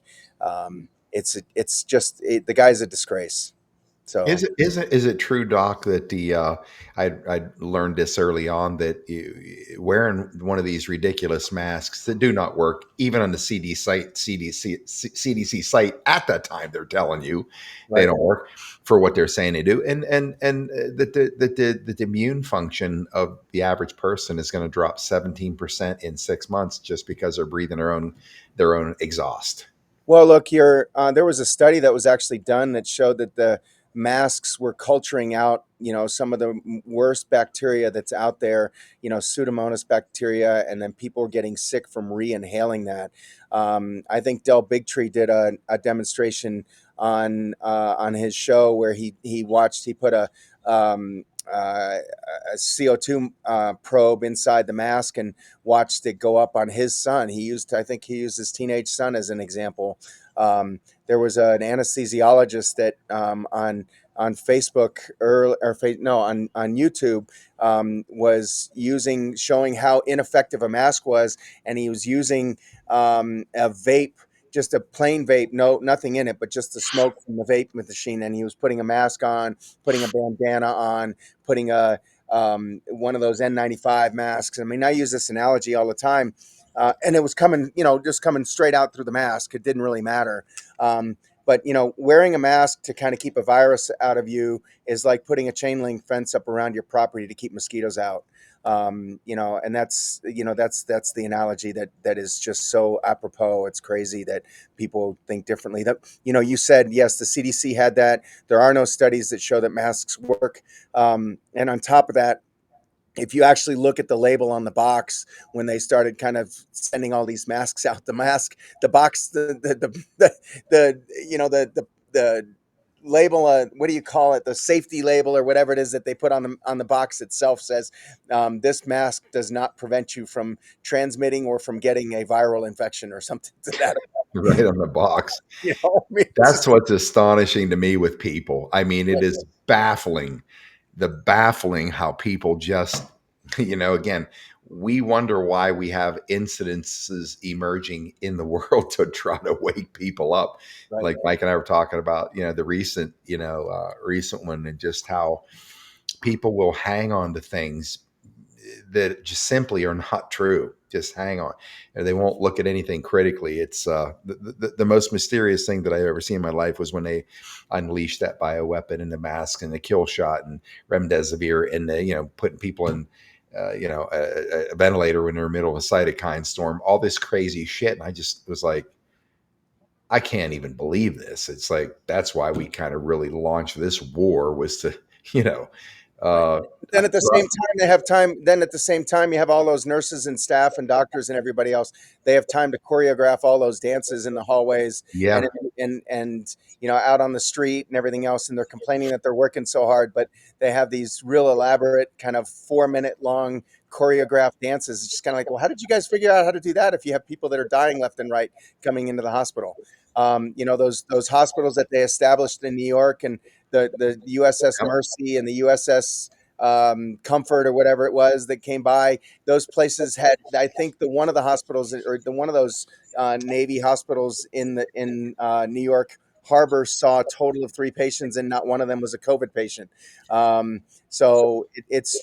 mean, the actual, and you had videos of people driving by those hospitals in New York that on the news, on the mainstream media news, were talking about how busy they were and showing these pictures of, kind of people standing in line outside waiting to get in. And yet these other kind of regular, citizen journalists were driving by the hospital taking videos of nothing but an empty maze of lines out front with nobody there, at your kind of peak hours, of the day from like 10 a.m. to 6 p.m. And there's just nobody there, it's just, and everybody was in on it. Everybody. And that's the struggle that I have right now, is that everybody's in on all this and they've swallowed it hook, line, and sinker. And I want to be on the other end of the fishing pole, kind of just dragging all these people in and whacking them in the ass. But they need it. Look, that just shows you how deep the dream spell is that people are in, that they're in. They're psychologically, spiritually, emotionally so deep in this dream spell that when you show them these realities, they still don't believe it. And we were told that, look, 15% of the world, when they come to learn everything, still won't believe it. right. Well, They're yeah, I mean, you tell people, you give them all the data and all the science and everything else, and they just turn around and look at you and go, "Oh, I just believe." That's a cult, man. yeah, That's an absolute good point. cult. And they claim that we're the cult. They claim that on this end of it, that we're these cultish animals that just won't listen to quote unquote science. And yet, when you really look at it and you kind of analyze it and break it all down, they're the ones that are the cult. They're the ones that don't believe the information that's coming out. And you know what? The toothpaste is out of the tube now, and it's not going back in. No. These mRNA shots are coming off the market here. I'm not going to give you a prediction this time, but they'll come off the market. Florida's already said they're not mandated anymore. Louisiana governor and Louisiana Surgeon General kind of said the same thing. So it's, the writing's on the wall. And RFK needs to reverse the state of emergency. And as soon as that state of emergency gets reversed, the EUA goes away, and then we can start suing these bastards. Yeah, there needs there has to be rectification on that alone, because we got information on my father when he was in there. We did an event at Penn State. We got hit, and he was a casualty. The whole two front rows got wiped out, and he ended up having a stroke not shortly thereafter. And then in the hospital, he's making progress from the stroke. We're going to get him into an EE system and going to do what we did for him that they did for John Brody. Fixed neural deficit, 3.5 years into it, wheelchair, could say 2 words at a time. He has a normal life today.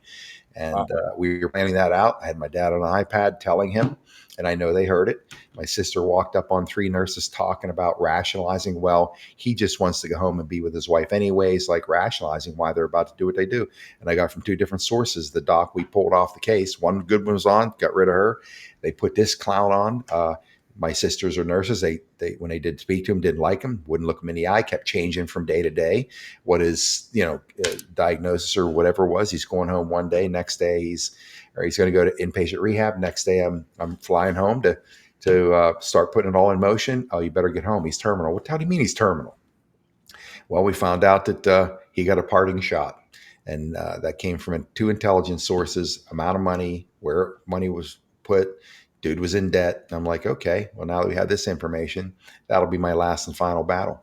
It's kind of shit that goes on in these hospitals. You have people that are unscrupulous. They're criminal minded. They're desperate, and they will. It's just like these doctors killing people, hand over fist every day, knowing full well, because the administrators say, if you don't do this, we're taking your job, your money. Okay, Right. I will continue killing people. Right. There has to be rectification. Yep. Yeah. Has to. No. I mean, look, we take an oath, okay, to not only first do no harm. I'm going to read this to you. Just give me a second here to pull it up, and it's part of this Hippocratic oath, and it's exceedingly powerful. So listen to this. With regard to healing the sick, and this is the quote: with regard to healing the sick, I will devise and order for them the best diet according to my judgment and means, and I will take care that they suffer no hurt or damage. Nor shall any man's entreaty prevail upon me to administer poison to anyone, neither will I counsel any man to Wow. do so.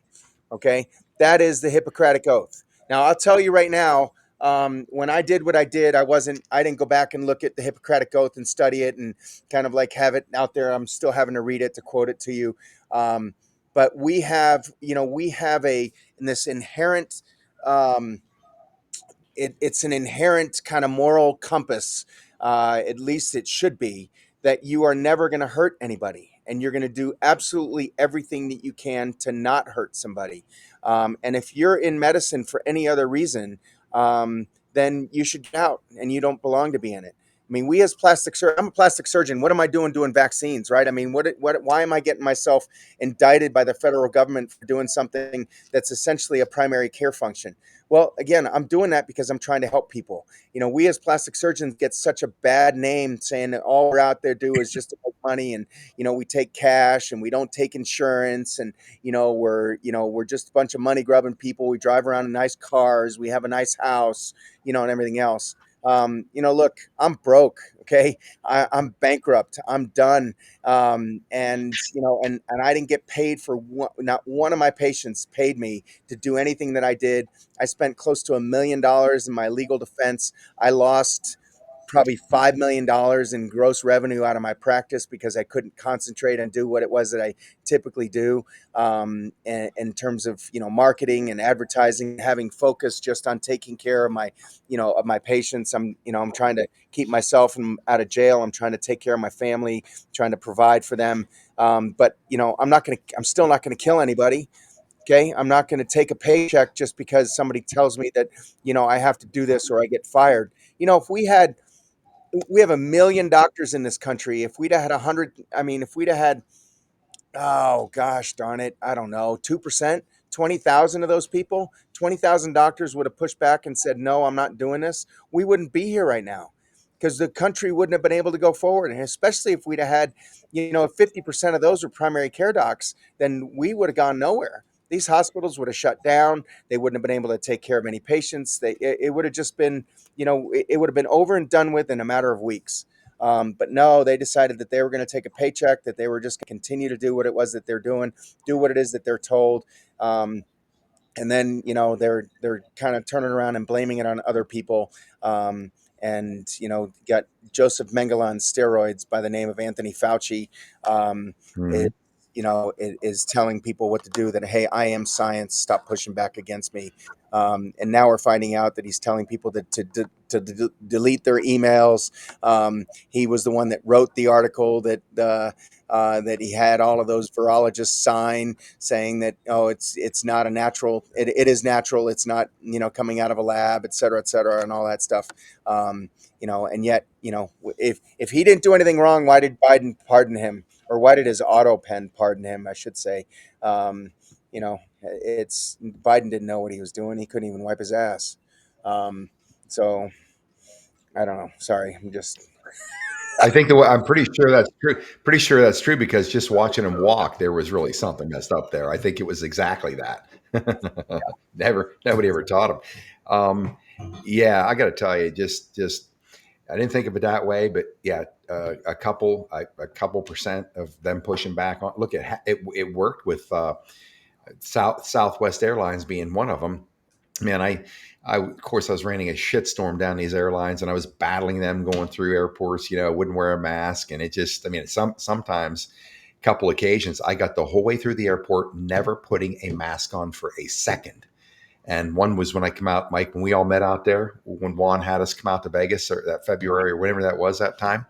And I'm like that. I was defiant from day one. I'm the only person in Dallas, anywhere in downtown Dallas or any surrounding area, the only human I saw with no mask on.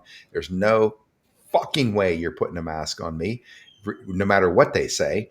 And of course, this one trip out to Vegas, I get the whole way through, never, not even TSA, never put a mask on. And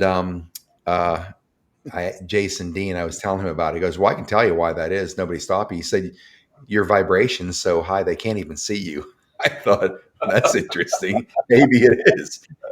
Now, of course, I got stopped at TSA many times, and I'd put on my lace panties, see-through Patriot Street Fighter mask, and you can see me stick my tongue out. You can see right through it. He's sticking his tongue out at us, right? It is ridiculous. But I'd put it up, put it down, and then I'd just battle people at the airports.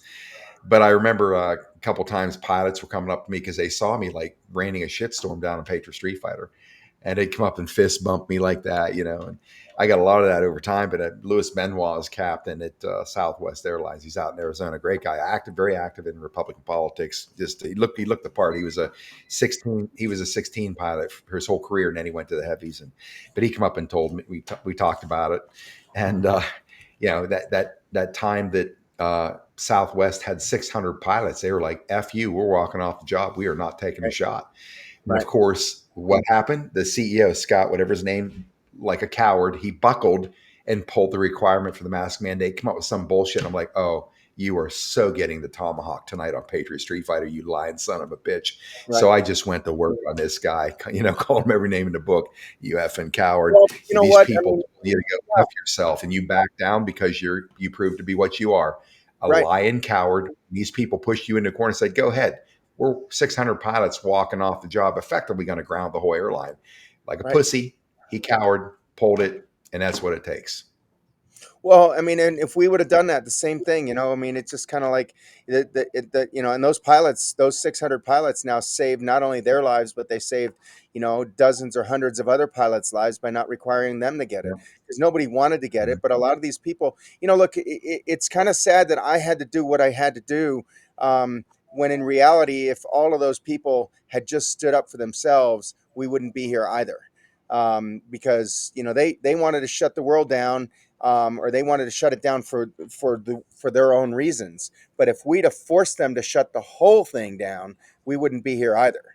And if, you know, if those people who were kind of considered the essential workers or essential businesses would have done the exact same thing, you know, none of this would have happened either. I mean, our Revolutionary War happened with 2 to 3% of our population kind of pushing back against the, you know, against the Mhm. government, or against, you know, or against England. I guess it wasn't, you know, it wasn't our government, but you know, that's really all it takes. So you take a couple of percent of people, you know, you take 20, 30,000 people and doctors, you know, a number of nurses, take everybody else, and the whole system just grinds to a halt. And just like you said, you take 600 pilots. I mean, I don't know how many pilots Southwest has, but they certainly have a lot more than 600. Um, you know, and if the UPS pilots would have done the same, American Airlines, Delta pilots, all of those people would have done the same. You know, our whole thing would have, you know, collapsed. And at that point, then even the Amazons and the Walmarts and the liquor stores and everybody else would have collapsed too, and we would have reversed course in a matter of about 48 hours. So, I mean, So do you think these criminals are ever going to see justice? I know Trump, you know, just recently said he's calling on pharmaceutical companies to justify the success of COVID drugs. They're like stonewalling him. Do you ever see these people being held accountable? You know what, Michael? I don't know the answer to that. I'm doubtful because I'm not seeing anybody else being held accountable. Um, you know, the Clintons and the Obamas and the Clappers and the Comeys and the Epsteins and all of these people, nobody is being held accountable for any of that stuff. You know, I mean, Trump's a different animal, maybe. You know, it's kind of like you never really know what he's thinking. That's why people are always saying it's fourth degree chess or fifth degree chess or 110th degree chess or whatever it is that they're claiming it is the most recently. But, you know, he had Stefan Bancel and Albert Bourla, you know, in the White House a couple of months ago, 3 or 4 months ago, and was like, hey, these guys are my best friends and whatever. And then the tweet, 2 weeks ago, where he's calling them out. And then he, you know, a few days later, he's got Mark Zuckerberg and Bill Gates in there, you know, sitting in the office, and everybody's like, "What's he doing with that?" And I don't know. Maybe he's doing the same thing with them now that he's gonna, you know, that he's doing to Stefan Bancel and Albert Bourla. Who knows? He has a, you know, different way of thinking about things and a different way of kind of doing things. I do think that we're on the precipice of something pretty, you know, pretty significant is when it comes to vaccines. And look, 2/3 of women, young mothers and women right now are not going to vaccinate their kids, or at least, Wow. Really? yeah, Where did 63%. that come from? It was a survey done a few weeks Wow. ago on young mothers and or, you know, young mothers and women, that are pregnant women, and young mothers were saying that they weren't going to they were either one going to do not vaccinate their kids at all, or they weren't going to do it according to the regular schedule. That's 63% of them. So, you know, 10 years ago that was 3 to 5%. Um, and Incredible. so Wow. it, Wow. you know, you're seeing a huge swing in the pendulum. You know, um, even Peter McCullough wrote a book calling vaccines out. You know, if you'd have talked to him 3 years ago, he's like, yeah, I don't like the mRNA shots, but, you know, vaccines, there's nothing wrong with it. Hey, next thing you know, he might be able to kind of actually swing over to the side of the equation where do viruses even exist? We'll see if that happens. Mhm.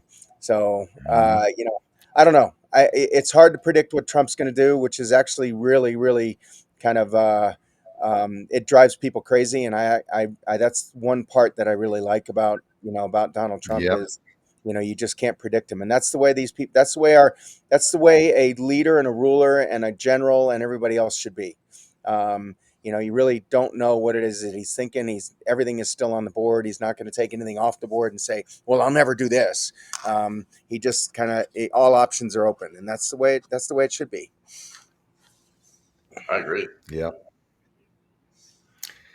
That's what's made it fun with him is that we don't really ever know, but the other side doesn't know. And they're the ones that are, Right. buying up all the stock in Tums and Anastas and shit. And people want this thing over with right away. I'm like, I don't want this over with right away. I've been waiting for 30 years for something like this to happen. Now it is. I want these ice holes sweating every night when they go to sleep because they know the reaper's going to knock on their door. They just don't know when. So these people are having sleepless nights. They're having ulcers, all kinds of great stuff. I'm like, let's play this out for a while. Let Right. them be on the receiving end of what we've been on, not knowing what's coming. Going to lose my job, can't pay my bills. All that stuff.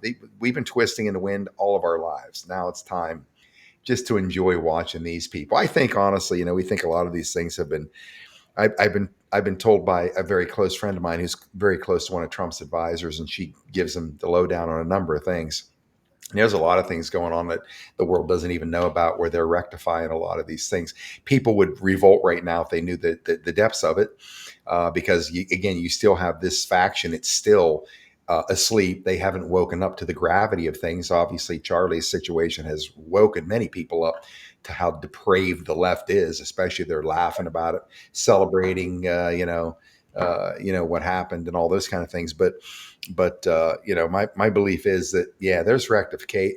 Is the rectification ever going to come out into the open where people can see it? I think when they're prepared to thoroughly understand it, then we'll be shown things that have already happened. They may play it out in real time like it happened yesterday, but at least that's the information we've been getting for a couple of years, and we'll see how it all plays out.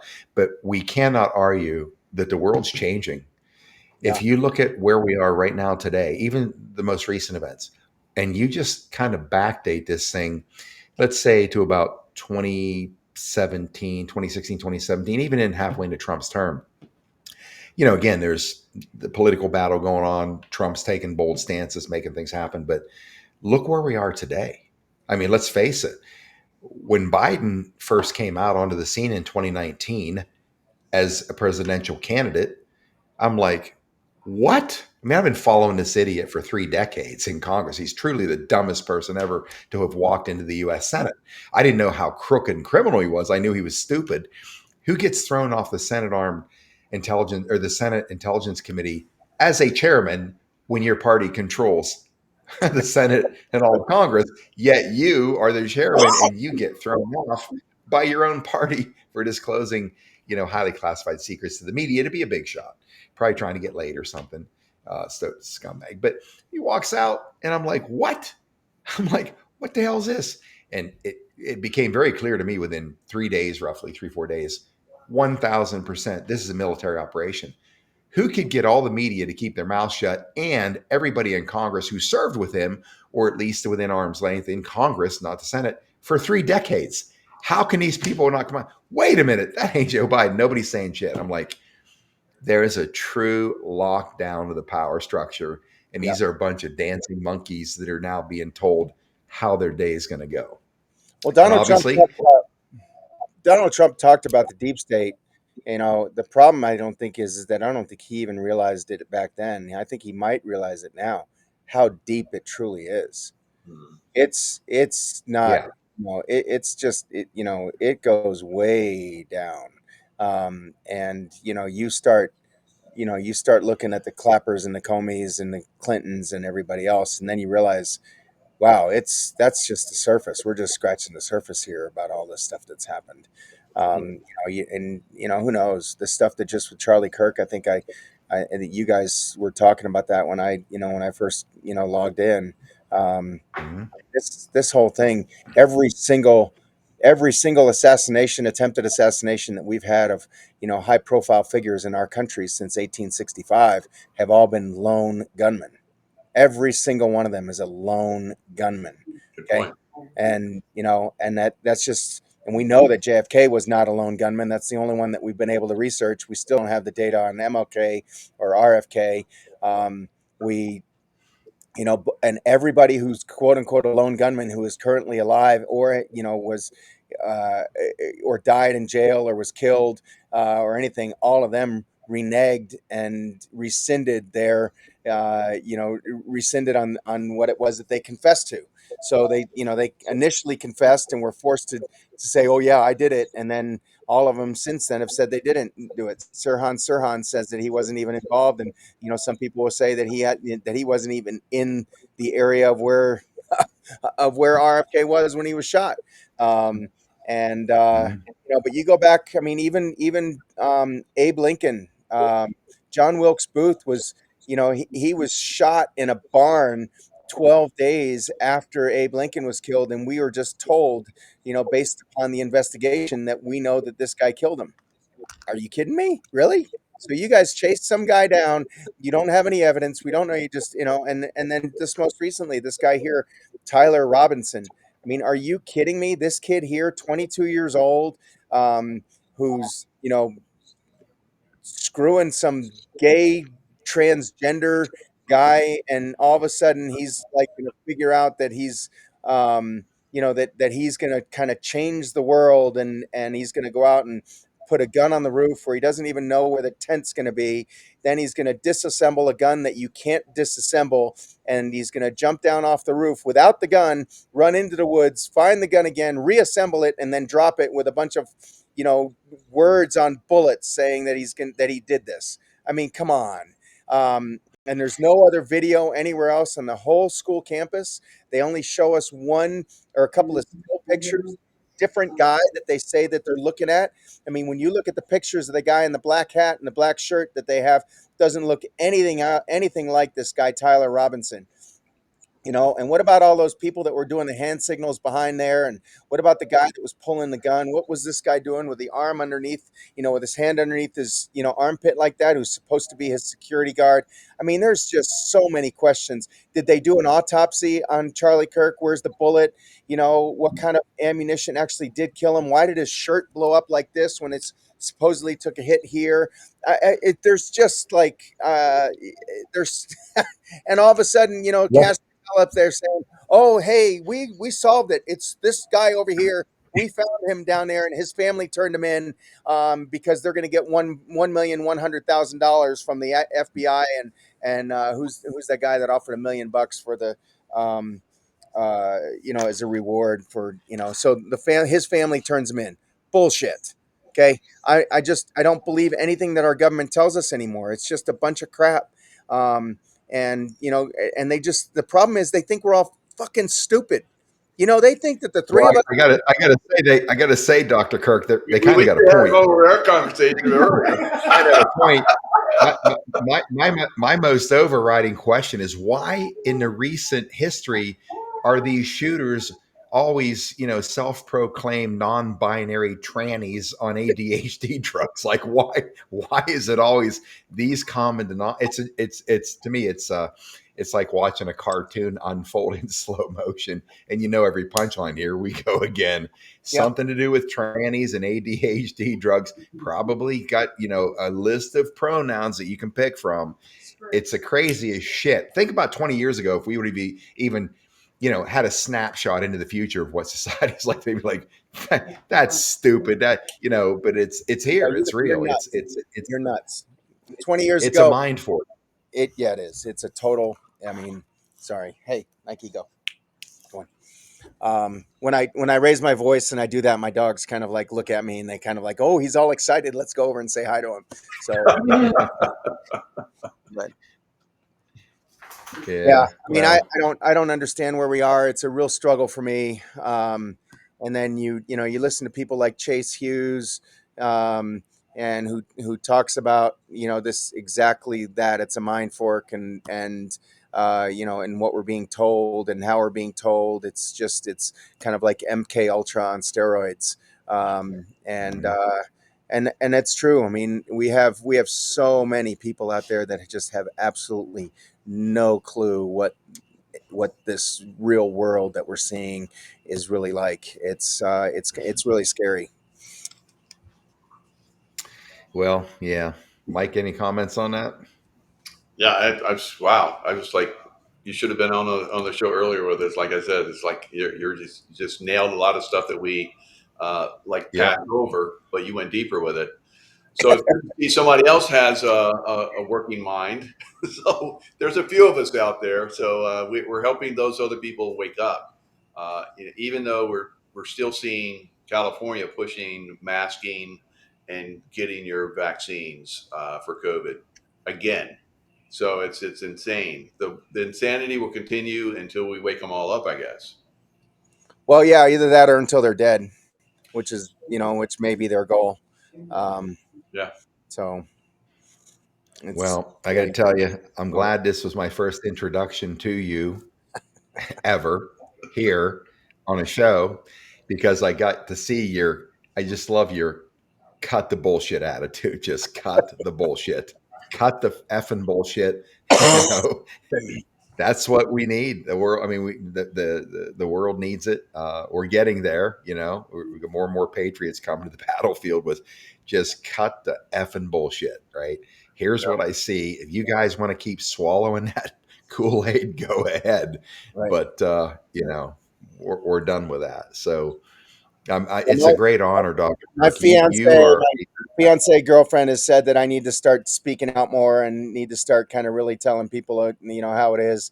I was self-censoring for so long with the whole COVID thing. I got canceled off of Facebook and canceled off of Twitter at the time and X because, I was putting out actual articles and everything else. I had, my friend group of, I don't know, 400 or 500 people that followed me on Facebook that were talking behind my back going, wow, Kirk's really gone off the deep end. And then obviously when I was doing all the saline shots, I certainly wasn't trying to bring any, any publicity or notoriety or anything towards me because I didn't want anybody looking too closely. That backfired in a sense on me too. But I'm done now. I'm not gonna stop speaking out. I'm not gonna self-censor. I'm gonna tell people exactly how it is, and if you like it, you like it. If you don't, then just get out of my way. Love it. Yeah, TFB applies there. You know what TFB means. You're going to hear it anyways. But again, we're at a critical time. And these people that play that game, obviously covertly. But look, I got people that I know. They even when we were talking about the intelligence op in 2018, Ford, as soon as I walk out of the room, they're making fun of me. They still are. To some degree, but I mean, all the crazy shit I've been saying for 30 years, nobody ever wanted to listen to me. I don't blame them because I probably was a bore. Like I said, I'd go into a bar. If I went into a bar and meet a pretty girl, I'd blow that in the first 5 minutes by bringing up Reagan's name on something. They'd be like, oh, Christ. See ya. I need another drink. Here, you can have yours back. Thanks, though. Because nobody seemed to care. Obviously, when the tide turned, now everybody that I once knew or that I knew that used to didn't want to listen to this bullshit from me, now they call and they want personal dissertations. Sorry, I don't have the time. Or they call and tell me, did you know about? Yeah, I told you that 5 years ago. I get that all the time. It's like, Yeah, I told don't you that get five that at years all, ago. Scott. I don't get that at all. I have not had one of my colleagues, not one of my friends, not one of the people that I used to talk to, that disagreed with me, 3, 4, 5 years ago with what it was that I was saying or doing. Not one of them has come back and said, "Hey, Kirk, you're right. I'm sorry." Not one. And that's Well, they won't because they don't have the courage or character. Either right, one, no courage, no character. You right. have that, and they can't look you in the eye and basically admit you're the guy with courage and character. Yeah. I wasn't. I wish I would have listened. That's what courage and character is. If they come and tell you that, but they can't because they don't have it. Maybe they'll grow it, discover it, and then they'll come inevitably and eventually. They're going to come around because the gravity of the truth is so far beyond what you even shared with them. When they learn that, they will have no choice but to rectify it in their soul to say, oh my God, I can't believe it, and Well, none of us listen, really know the truth right now either. I mean, no, I don't think any of us. I mean, we're searching for the truth. Yeah. Hopefully, yeah, at we're some point, searching. we'll find it.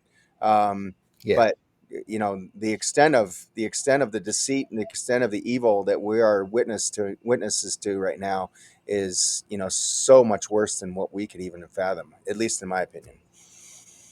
Really. Well, Yep. Mike would agree. It's the angelic vibration that we were blessed to stand in because we're fighting for humanity to expose all of these killers. I mean, we could all be taken out at any time. I think they're too weak at this point, and there are too many of us. But what other, I don't know of anything. I have nothing worthy in my world in comparison. Like there's nothing in my world is worthy in comparison. It is this one thing: keep hammering away on their bullshit machine and their murder machine in the 21st century killing fields, which are today's hospitals. It's keep hammering away, because eventually it's like, even they say Stalin or whoever said it, you tell the same lie over and over and over, it'll eventually penetrate. Right. Well, if you tell the truth in the same way over and over and over and over, it'll penetrate too. And that's what we have to keep doing. So Right.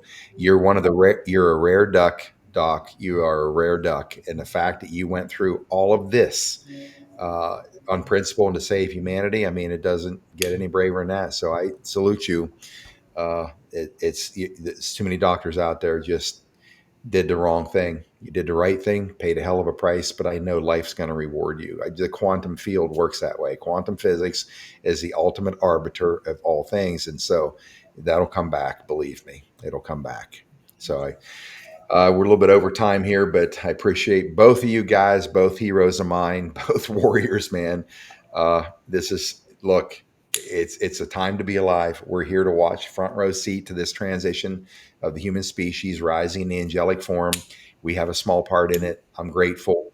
The audience knows it. They're here for us. Millions and millions of people are following what we do. So we're right. The other side's wrong. And the world gets to see it in real time. That's going to happen. So appreciate both of you. Well, Thanks. thanks for having us on, Scott. Appreciate it. Good, Michael. It's good seeing you again. Yeah, good seeing you, Dr. Yeah. Moore. We'll certainly have you back again, both of you, obviously. And I'll say much love to both you and to the Patriot Street Fighter Nations. Thanks for continuing to support our war effort. You also are warriors too. Hawk always knows when I'm ending a call or a show. I don't know how he does, but he does. He's like, I want my camera time. You got it. Say Right. hello over there. Well, I just said Anyways, mine over too. She's lying down on the ground behind me. with that, ladies and gentlemen, I will say Patriot Street Fighter out. Okay.